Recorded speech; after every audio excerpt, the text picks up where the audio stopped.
थेट जाऊयात पुण्यामध्ये उपमुख्यमंत्री अजित पवार यांच्या हस्ते ध्वजवंदन केलं जात आहे।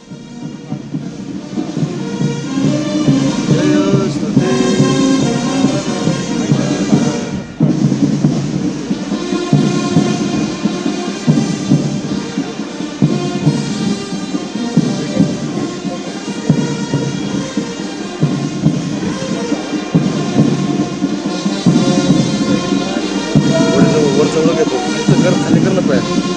अजून पास झालं।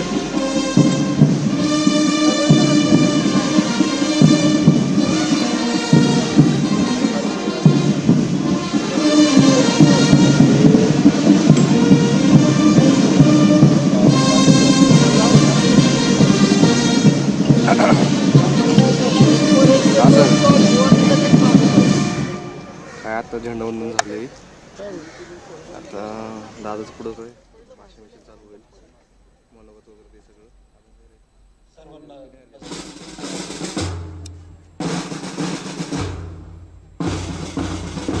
तर आपण हे दृश्य बघत आहोत। पुण्यामध्ये अजित पवार यांच्या हस्ते आता ध्वजवंदन केलं जाणार आहे आज।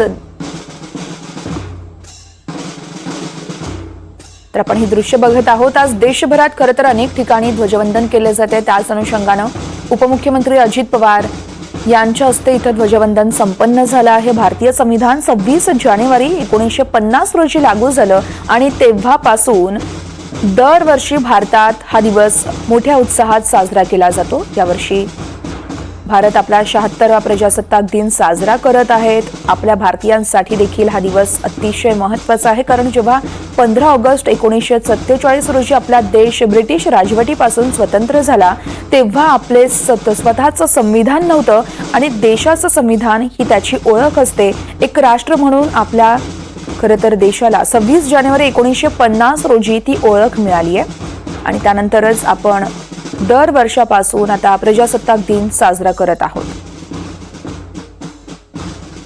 देशभरात प्रजासत्ताक दिनाचा मोठा उत्साह सुरू आहे। पुण्यातली ही दृश्य आपण बघत आहोत। मुंबईमध्ये देखील मुख्यमंत्री देवेंद्र फडणवीस यांच्या हस्ते ध्वजवंदन संपन्न झालं आहे। तर ही दृश्य आहेत उपमुख्यमंत्री एकनाथ शिंदे यांच्या हस्ते देखील इथं ध्वजारोहण संपन्न झालं आहे।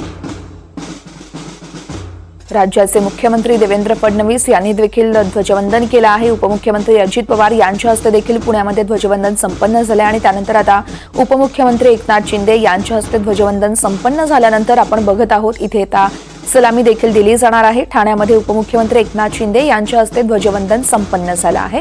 प्रजासत्ताक दिनाच्या अनुषंगानं राज्यभरात अनेक ठिकाणी कार्यक्रमांचं आयोजन केलं जात असतं आणि त्याचीच ही दोन दृश्य आपण बघत आहोत, ठाणे आणि पुणे। इंद्रधनुष्याचे रंग आहेत, पारिजातकाचा सुवास आहे।